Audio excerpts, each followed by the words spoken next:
당신 멋져. 당당하게 사십시오. 신나게 사십시오. 멋지게 사십시오. 2019년 예수님처럼 져주며 사십시오. 예배와 말씀이 은혜로운 행복한 교회 이종근 목사입니다.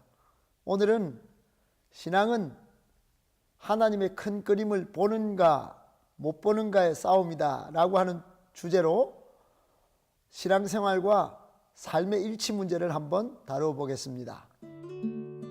내 영혼이 내 속에서 피곤할 때에 내가 여호와를 생각하였더니 내 기도가 주께 이르렀사오며 주의 성전에 미쳤나이다.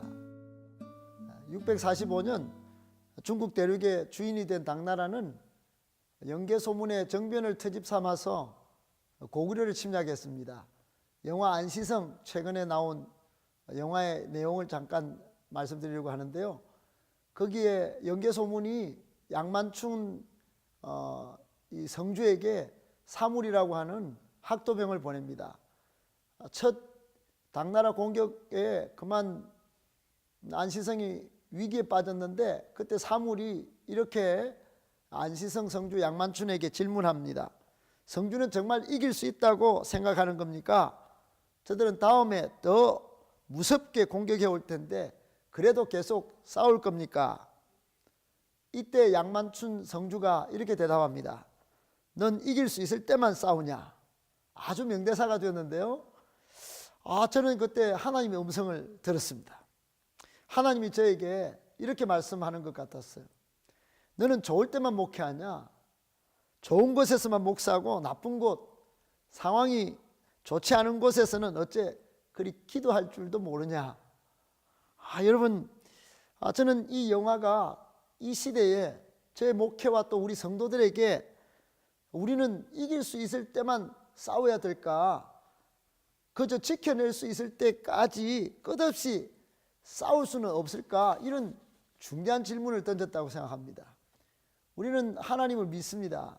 그런데 힘들 때, 포기하고 싶을 때, 또는 마귀가 져주기를 바라는 것 같은 끝까지 갔을 때는 행동으로 신앙이 나오지 않는 것 같습니다. 그것은 무슨 문제일까요? 저는 최근에 해답을 딱 찾았습니다. 그게 뭐냐? 신앙은 하나님의 큰 그림을 보는가 못 보는가의 싸움이다. 이런 사실을 깨달았다는 겁니다. 여러분, 대표적인 성경의 인물이 요나입니다. 오늘 본문 속의 요나는 하나님의 큰 그림을 이해하지 못하고 니느웨 성으로 가라고 거기 가서 하나님의 심판을 선포하라고 했는데 손을 다 씻고 떠나는 것처럼 다시스로 떠났습니다.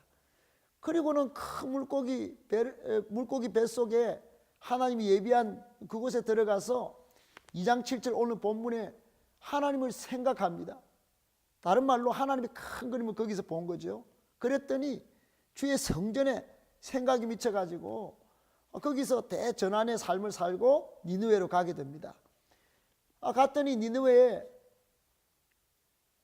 좌우를 분별하지 못하는 사람 12만 명이 있고 많은 사람들이 그 자리에서 회개를 하는데요. 하나님의 큰 그림이 거기서 드러난 것입니다.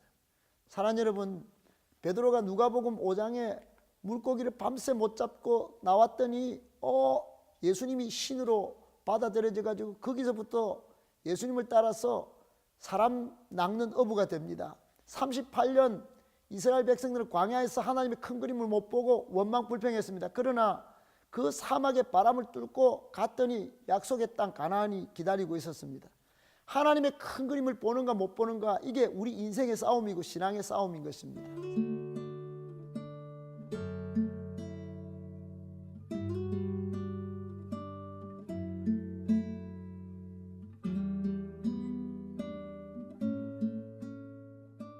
오늘날 현대 신앙인의 문제는 신앙과 삶이 일치하지 않는다는 문제입니다.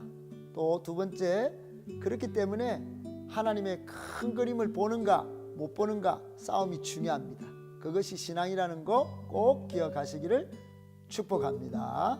감사합니다.